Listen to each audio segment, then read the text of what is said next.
Welcome to the Mobile Home Park Mastery Podcast, where you will learn how to identify, evaluate, negotiate, perform due diligence on, finance, turn around, and operate mobile home parks. And now, here is your host, the fifth largest mobile home park owner in the United States, Frank Rolfe. If you are a landlord in America, and I don't mean just a mobile home park owner, you might be a single-family home owner, a duplex owner, an apartment complex owner, anyone who owns real estate, which they then rent out to others for housing. If you are one of those people, you probably notice this growing, swelling notion out there, which is flavoring much of what you read in the media, and you can sense the hostility, and this is all collectively called the free rent movement. And all landlords are now facing this challenge, a challenge that wants to throw out the concept that rent should be limited. It should be controlled by the government. Oh, well, what the heck? Let's just make it all free. That's the true movement's concept.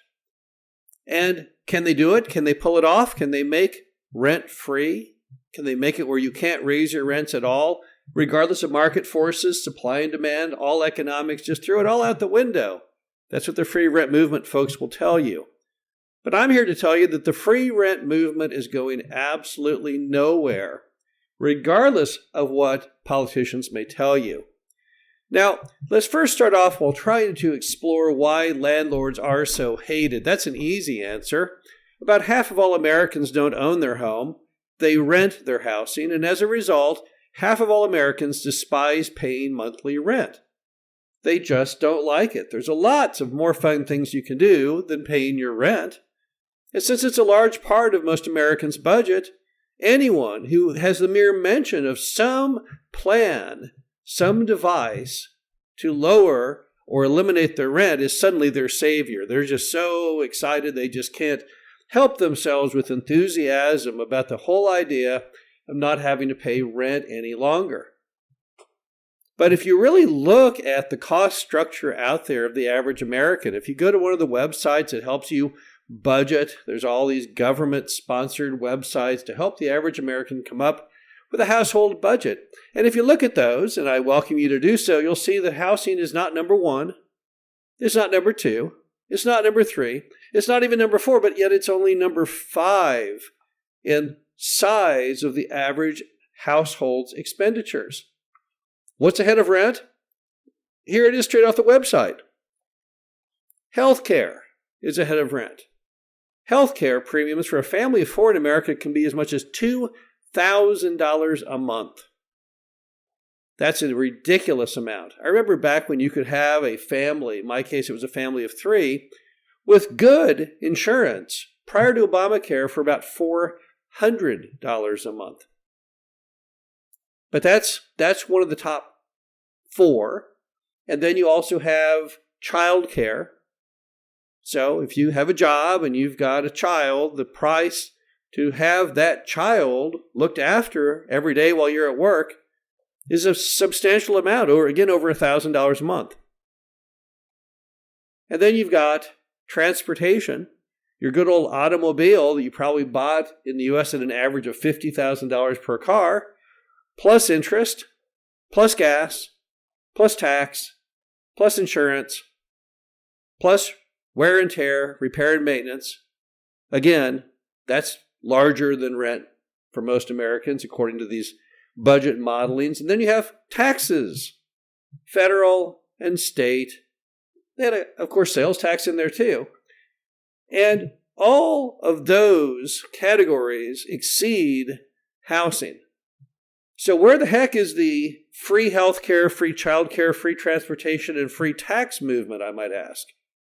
Well, that's a little harder for many of the woke folks who are really the huge champions of this idea to put their arms around, because if you are a true woke in mindset, you can't really come after transportation because we're trying to redo cars into an EV empire in which gas-powered cars go away and electrics take over.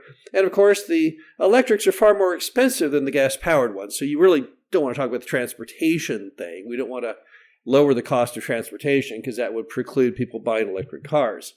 And then you have the healthcare issue, and well, that whole healthcare issue, that's not very popular or fun to talk about, is it? Because companies like Pfizer have ruled the world ever since COVID and all of the various vaccines that the government required everyone to take, although they didn't bother to mention that many of them were stockholders in the companies providing those vaccines, things like that. So if you're a woke person, again, you don't want to have an initiative against healthcare. Gosh darn it, that's not any fun. And then what about childcare? Well, the problem is if we start criticizing childcare and start talking about how we want to reduce the cost, of course, the parallel to that would be one member of the household to stay at home to not have to then have outside childcare. But again, that's not an initiative that many people who are free rent movement folk want to embrace. And then, of course, you have taxation. Well, for many Americans, there is no tax. Less than half of Americans actually pay income tax at all. The top 1% in America pay 40% of all total taxes. So once again, that argument's not fun to hammer on.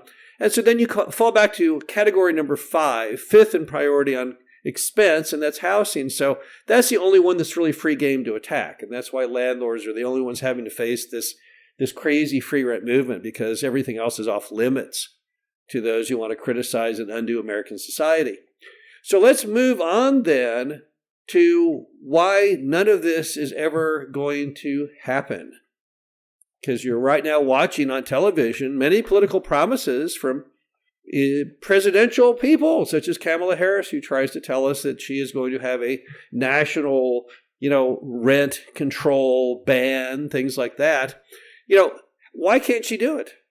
If Harris is elected, why can't she do it? Why can no one just jump out there and do a national rent control? Well, the first problem is that if you're going to do it, you're probably going to have control of all 3 chambers. You're probably going to have to be the president, and you'll also have to control the Senate and the House. And although we know that this presidential election, which is coming up soon, is going to be very, very tight, I don't know anyone who's projecting the Democrats to win all 3 houses. So if you can show me that study, please let me know. And in fact, it's very rare to see any group that controls all 3. And even when they do control all 3, they still have the issue of the filibuster in the Senate to overcome. So you'd have to have at least 10 people on the losing side of the Senate who would then approve whatever you want to do. So that is a big hurdle right there. We're going to have all 3 things in order to pass legislation on some kind of national rent control. And then once you've cleared all that, well, you better expect there's going to be massive litigation, because landlords are a fairly large group. And as a result, they're going to be able to pool their resources to mount a fairly large legal challenge to that if it were to be passed. And so that will tie things up in court. And don't forget the Chevron doctrine that was overturned recently by the Supreme Court, which makes everything now subject to litigation and going through all the way through the court system. So you figure whatever challenge they would have would ultimately land probably in the Supreme Court. And we know the Supreme Court probably isn't going to be much in favor of things like a national rent control thing. So that may make all of that really kind of hard. And then the problem is that even if you were to do it, and even though it then goes into years of litigation, you'll have to hold all 3 chambers till the end of time, until all the litigation goes through, because all you'd have to do is to pass legislation again and just undo it. So it would be really, really hard, if not impossible, to get it done. You'd have to basically be like the thing that's never happened in the NFL, not only a three-peat, you'd have to be more like a 4-5 or 6-peat. And I just don't see that happening. Now, since it can't really happen as far as I can see, I don't see any workable way, and I have this discussion with others frequently, there's no way you can academically theorize how national rent control could actually pass into law. Further problems you have with this entire concept is that landlords do great things for society. We're the folks that basically provide a roof over the heads for the half of the population that don't have the ability to own their own housing. I am not one to pass judgment on what people must rent as opposed to own, but it clearly has something to do with amassing the capital for a down payment, attaining a creditworthy status, and holding a job that makes enough money to make those payments of mortgage possible. So until that time, without landlords, there would be no housing for about half of all Americans. On top of that, remember, the government has done a very, very poor job of managing housing itself. Their housing initiatives have been utter failures now for the longest time. Section 8, total mess. Don't have the capacity to add more people who need it onto the system. And the quality of the housing that people receive is terrible. It's also subsidized. It costs the taxpayers a fortune. And then you hear all the time that the government is going to create more affordable housing. Well, you probably have noticed none of that ever happened. We've heard about it now for almost 4 years under the Biden administration. Endless chatter about it, but I haven't seen a single initiative that has gone anywhere. So the problem with the free rent movement is that not only can you not attain free rent, but if you were able to enact laws restricting the freedom of people to own property, to set rents based on market conditions, if they just did like the book Atlas Shrugged and stopped doing it, half of the nation would have absolutely nowhere to live.